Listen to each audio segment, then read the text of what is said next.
লক্ষ্মীবারে আমি যেভাবে স্মার্টলি মাটির ঘর দুয়ার পরিষ্কার করে মা লক্ষ্মীর পুজো দিই, তো চলো আজকের এই ব্লগটা তোমাদের সাথে শেয়ার করতে চলেছি। শুভ সকাল আমার প্রিয় বন্ধুরা, সবাই কেমন আছো? আশা করছি সবাই খুব ভালো আছো আর সুস্থ আছো।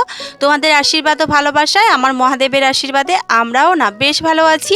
আমি টুম্পা, আমার ব্যস্ততম সকালে আবার একটা নতুন ভিডিওতে তোমাদের সবাইকে অনেক অনেক ওয়েলকাম। তো দেখো, সকালে ঘুম থেকে উঠে কিন্তু গ্যাস ওভেনটা ক্লিন করে নিয়েছি। আর আজ হচ্ছে কিন্তু বৃহস্পতিবার, ঘড়ি কাটায় এখন ঠিক সকাল 6টা। আর বৃহস্পতিবার মানেই তো জানো, হাউস ওয়াইফদের কাজটা অনেকটাই বেড়ে যায়, কারণ এই ঘর দুয়ার পরিষ্কার লেপা মোছা করা, তারপরে পুজো দেওয়া, ঠাকুরের বাসন কোসন ধোয়া মোছা করা, সবটাই নিজে হাতে সামলাতে হয়। ওদিকে আবার বাচ্চাও রয়েছে। তো যাই হোক, এদিকে কলপারে বাসনগুলো আমি মেজে ধুয়ে নিই, তারপরে কিন্তু আমি ঠাকুর ঘরটা লেপা মোছা করব। কি বলো তো, আমি যেহেতু গ্রামের গৃহবধূ, গ্রামের মেয়ে আর গ্রামেরই মানে হাউস ওয়াইফ, তো আমার না এই সমস্ত মাটির ঘর দুয়ারে থেকে থেকে না আমার অভ্যাস হয়ে গেছে, কারণ জন্ম থেকেই তো মাটির ঘর দেখে আসছি। আর সেই জন্য বিয়ের পরেও খুব একটা অসুবিধা হয় না মাটির ঘর দুয়ার লেপা মোছা করতে। এখন যদিও বাবার বাড়িতে দোতলা পাকা বাড়ি হয়ে গেছে, কিন্তু আমার কপালে তো হবে বলে মনেই হয় না। তো যাই হোক, নাইবা হলো পাকা বাড়ি, কিন্তু যেই বাড়িটাতে আমি থাকি, যেই বাড়িটা আমাকে রোদ বৃষ্টি মানে গরম রোদ্দুর সব থেকে আমাকে বাঁচায়, আর সেই বাড়িটা পরিষ্কার করব না তাই কখনো হয়? মানুষ যেখানে থাকে, যেখানে সারা জীবন ধরে সুখে শান্তিতে কাটায়, সেটাই হচ্ছে তার স্বর্গ, তাই না? সেই জন্য দেখো, আমিও গোবর জল করে দেখো ঠাকুর ঘরটা এখন লেপা মোছা করে নিচ্ছি। চলো, ওদিকে তো লেপা মোছাটা করেই নিলাম। এখন চলো তোমাদের সাথে কিছু গাছ শেয়ার করি। ওই যে কিছুদিন আগে ব্লগে আমি তোমাদের সাথে শেয়ার করেছিলাম যে বেগুন চারা, টমেটো চারা বসিয়েছিলাম না, সেইগুলো দেখো কত সুন্দর পাতা বেরিয়েছে।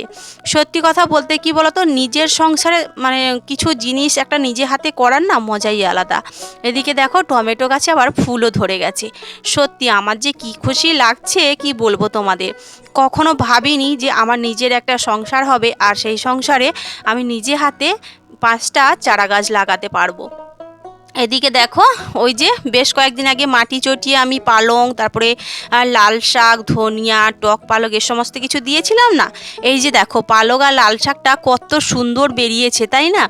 তবে এগুলো অনেকটাই ঘন বেরিয়েছে, তো ভাবছি হচ্ছে একটু বড় হলে পরে পাতলা করে দেবো, মানে যেগুলো খাওয়ার দরকার সেগুলো তুলে নেব, আর বাদ বাকি যেগুলো থাকবে সেগুলো এমনিতেই মানে একটু সুন্দর ভালোভাবে হবে, বড় হবে। তো যাই হোক, আর এই সাইডটাতে দেখো আমি যে দিয়েছিলাম ধনিয়া আর টক পালক, ধনিয়াটা না কিছুতেই বেরোয়নি, মানে ওই পোকাতে খেয়ে গেছে। আর টক পালকটা কিন্তু খুব সুন্দরভাবে বেরিয়েছে। দেখো, এই যে ছোট্ট ছোট্ট চারা গাছগুলো বেরিয়েছে, তবে আরও 1-2 দিন ঢেকে রাখতে হবে, তবেই কিন্তু সুন্দর করে বেরিয়ে যাবে। তো যাই হোক, চলো ওদিকে তো তোমাদের সাথে গাছ শেয়ার করলাম। আর কি বলতো, শীতের সবজি না যে কোনো জিনিস, মানে ওই টমেটো, ধনিয়া, তারপরে লাল শাক, পালক, তারপরে এমনি পালক, এই সমস্ত কিছু খেতে না ভীষণ ভালো লাগে। আর সেগুলো যখন নিজের বাড়িতেই পাওয়া যায়, মানে না চাইতেই পাওয়া যায়, তখন আরও বেশি করে ভালো লাগে। চলো, স্নান টান সেরে তুলসী তলায় জল দিয়ে আমি কিন্তু সোজা চলে এসেছি ঘরের মধ্যে। আর ঘরে যে আমি লেপা মোছা করেছিলাম দেখো কত সুন্দর শুকিয়ে গেছে। আসলে না, আমি লেপার পরে মানে ফ্যান চালিয়ে দিয়েছিলাম, সিলিং ফ্যানটা চালিয়ে দিয়েছিলাম, সেই জন্যই কিন্তু খুব তাড়াতাড়ি শুকিয়ে গেছে। আর এদিকে দেখো, আমি কিন্তু স্নান সেরে তুলসী তলায় জল তুলসী দিয়ে সোজা ঘরে এসে দেখো ঠাকুরের জন্য একটু ফল কেটে নিচ্ছি। ফল বলতে একটু পানি ফল এনেছিলাম, আর সাথে রয়েছে কলা। এটা দিয়েই আজকের পুজো দেবো মা লক্ষ্মীর কাছে। আর এই যে কার্তিক মাস আর অঘ্রাণ মাস, বেশিরভাগ মানুষের বাড়িতে কিন্তু মা লক্ষ্মীর ব্রত মানে উদযাপন করে, পুজো করে। আর অনেক বাড়িতে রয়েছে সারা বছর ধরেই কিন্তু মা লক্ষ্মীর পুজো হয়। তবে আমার বাড়িতে, যেহেতু আমার নতুন বাড়ি, আমি 2 বছর আমার আলাদা সংসার করেছি, তো এই বাড়িতে কিন্তু আমি সারা জীবন ধরেই মা লক্ষ্মীর পুজো করব। হোক না আমার সংসারে অভাব অনটন সব কিছুই রয়েছে, তার মধ্যে মা লক্ষ্মী যে আমাকে মানসিক শান্তিটা দিয়েছে, আমি যে দুবেলা দুমুঠো মোটা ভাত আর মোটা কাপড় পরে বেঁচে রয়েছি, তাতেই আমার অনেক শান্তি। সেই জন্যে মা লক্ষ্মীকে আমি কখনো হাতছাড়া করতে চাই না। আমার যত কষ্ট হোক না কেন, মা লক্ষ্মীর ব্রত কিন্তু আমি সারা বছর ধরে, সারা জীবন ধরে পালন করব। তো এদিকে দেখো, ফলগুলো তো কেটে নিচ্ছি। আর জানো তো কি ঠান্ডা পড়েছে, সকাল সকাল স্নান করতে গিয়ে না হাঁচির পর হাঁচি, মানে হ্যাঁচো হ্যাঁচো করেই যাচ্ছি। কি করব বলো, ওয়েদার তো চেঞ্জ হতেই শুরু করবে। তো সমস্ত কিছু মানিয়ে নিয়ে চলতে হবে আমাদের। তো যাই হোক, ফাইনালি পুজোটা আমার দেওয়া কমপ্লিট হয়ে গেছে। পুজো দেওয়ার সময় না তোমাদের সাথে শেয়ার করতে পারিনি, তখন না কারেন্টটা চলেই গেছিলো আর ঘরের মধ্যে না অনেকটাই অন্ধকার, সেই জন্য আর তোমাদের সাথে শেয়ার করতে পারিনি, তাই পুজো দেওয়ার পরেই শেয়ার করে দিলাম। এদিকে দেখো, মেয়ে তো অনেকক্ষণ আগেই ঘুম থেকে উঠে গেছিলো, মেয়েকে ফ্রেশ করিয়ে খাইয়ে দাইয়ে দেখো মেয়েকে নিয়ে এখন যাচ্ছি স্কুলে। তো ওকে স্কুলে দিতে যাব, আর মেয়ে দেখেছো সারাক্ষণ দৌড়ঝাঁপ করতেই থাকে। আমার মেয়ের এমন কোনো জায়গা বাকি নেই যে মানে ফাটা ছেঁড়ার, প্রত্যেকটা জায়গায় দুটো হাঁটুতে আর দুটো হাতের কোনোইতে মানে কালো কালো দাগ হয়ে স্পট পড়ে গেছে।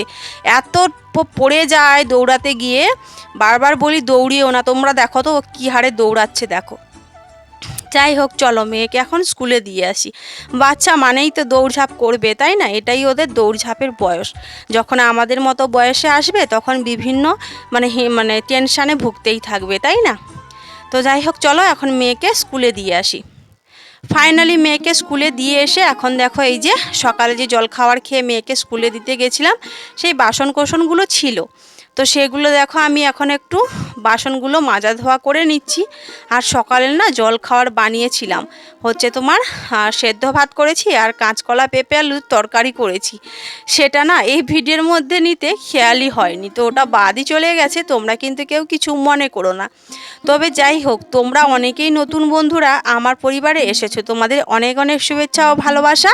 তোমরা যারা যারা এখনও আমার চ্যানেলটা সাবস্ক্রাইব করোনি, প্লিজ আমার চ্যানেলটা সাবস্ক্রাইব করে নিও, আর পাশে থাকা বেল বাটনটা কিন্তু অবশ্যই প্রেস করে দিও, তাহলে সবার আগে ভিডিও নোটিফিকেশানগুলো তোমাদের কাছে পৌঁছে যাবে। আর আমার ভিডিওগুলো তোমাদের দেখতে কেমন লাগে অবশ্যই কিন্তু কমেন্ট বক্সে কমেন্ট করে জানিও। তো দেখো মেয়েকে স্কুলে দিয়ে গেছিলাম হচ্ছে একটু বাজারের দিকে, তো বাজার থেকে এনেছি হচ্ছে নিমকি ভাজা এনেছি, আর মেয়ের জন্য একটু সেই লাড্ডুর মতো এই খাস্তা মতো লাগে, এগুলো খাস্তাগুলো মনে হচ্ছে এগুলো, তো যাই হোক এই মুহূর্তে নাম মনে পড়ছে না, তো এগুলোই এনেছি। আর সাথে এনেছি ফুল চারা, দেখো গাঁদা ফুলের চারা, তারপরে ওই কি দোপাটি ফুল, আর ছোট ছোট গাঁদা, মানে এই গাছগুলো ছোট ছোট হবে, তবে গাঁদাগুলো অনেক বড় বড় হবে ফুলগুলো। তো এগুলো এনেছি, এগুলো বিকেল বেলাতে লাগাবো, এখন আর লাগাবো না। তো যাই হোক, মেয়েকে স্কুল থেকে বাড়ি নিয়ে এসে দেখো এই যে 3টে টব এনেছি, এগুলো না 10 টাকা করে নিয়েছে টবগুলো 3টে। তো ওই ছোটো ছোটো যে গাঁদা ফুলের চারাগুলো দেখলে ওগুলো এর মধ্যেই বসাবো, সেই জন্য দুপুরবেলা রেস্ট না করে দেখো মেয়েকে নিয়ে শুরু করে দিয়েছি এই যে চারা লাগানোর প্রস্তুতি। তো আগে তো এই টবগুলোকে আমাকে ফুটো করার লাগবে, সেই জন্য আমি একটা বড় সূঁচ নিয়ে আর এই যে দেখো ল্যাম্প জ্বালিয়ে গরম করে ফুটো করছি, আর মেয়েও সেটাই করবে, সেই জন্য ও বায়না ধরেছে।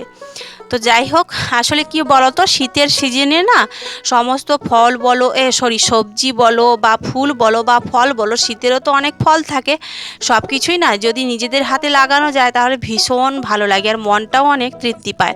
তবে আমাদের বাড়ির সামনে জায়গাটা অনেকটাই কম, যদি উঠোনটা আরও একটু বড় হতো না তাহলে হয়তো নিজের মনের মতো করে আর একটু সাজাতে পারতাম। তবে জানি না কতটুকু করতে পারছি, তবে যতটুকু করছি নিজের মনকে একটু হলেও সান্ত্বনা দিতে পারছি। আসলে আমারও তো ইচ্ছে করে বলো নিজের হাতে কিছু একটা লাগাতে। তো এদিকে দেখো সন্ধেবেলা মেয়েকে পরিয়ে টরিয়ে এখন রান্নাঘরে এসে দেখো বানিয়ে নিচ্ছি রুটি আর তরকারি। আজ যেহেতু বৃহস্পতিবার ওই জন্য নিরামিষই রান্না করছি, আলু তরকারি করছি। মামা হয়তো আলু তরকারি খাবে না, ও হয়তো চিনি দিয়েই খেয়ে নেবে। তো চলো আমি এদিকে রুটি তরকারি করতে থাকি, তোমরা কিন্তু পুরো ব্লগটা ওয়াচ করে নিও, আর ভিডিওটা ভালো লাগলে অবশ্যই লাইক কমেন্ট ও শেয়ার করে দিও। চলো, গুড নাইট, টাটা।